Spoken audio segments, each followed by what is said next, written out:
Hello जी। अच्छा आप सब बताएं, आपके इलाके में इसको क्या कहते हैं? अरे भाई देहाती पेंट वाले लोग तो जानते हो कि मम्मी डैडी बच्चों को क्या पता ये क्या चीज़ है। चेक कर भाई, सीन चेक कर। उसकी जान वेखो भी किन्नी कुछ जान है ਉਹਦੀ, ਉਹਦਾ ਕੰਮ ਵੇਖੋ।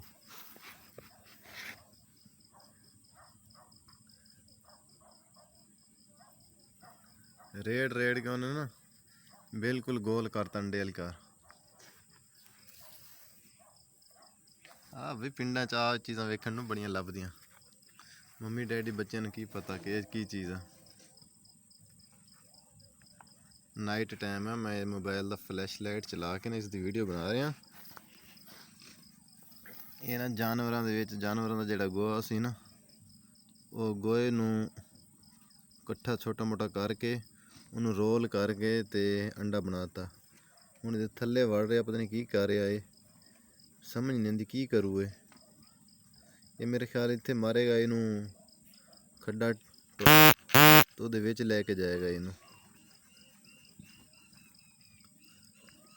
ਬਈ ਛੋਟੀ ਗੱਡੀ ਹੈ, ਛੋਟਾ ਟਰੈਕਟਰ ਤੇ ਉਹਦੇ ਕੰਮ ਵੱਡੇ ਨੇ।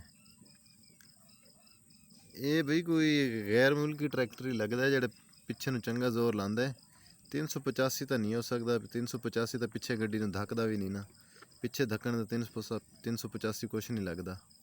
ਤਾਂ ਇਹ ਕੋਈ ਗੈਰ ਮੁਲਕੀ ਹੈ ਜਿਹੜਾ ਪਿੱਛੇ ਚੰਗਾ ਜ਼ੋਰ ਲਾਉਂਦਾ ਤੇ ਅੱਗੇ ਨਹੀਂ ਲਾਉਂਦਾ। ਇਹ ਹੁਣ ਜ਼ਮੀਨ ਦੋਜ਼ ਹੋਣ ਲੱਗੇ, ਬਸ ਕੋਸ਼ਿਸ਼ ਇਹਦੀ ਇਹੀ ਆ।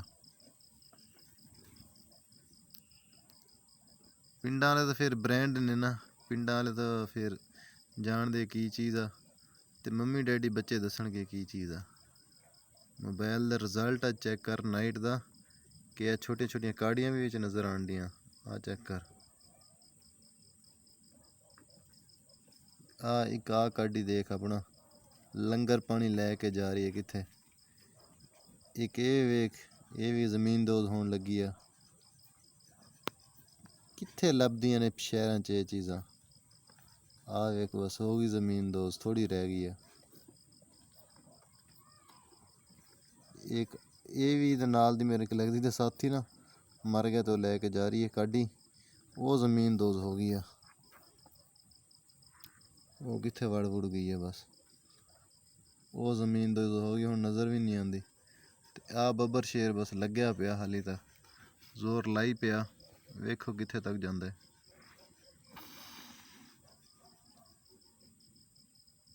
Okay, thanks for watching Sheikh Vlog.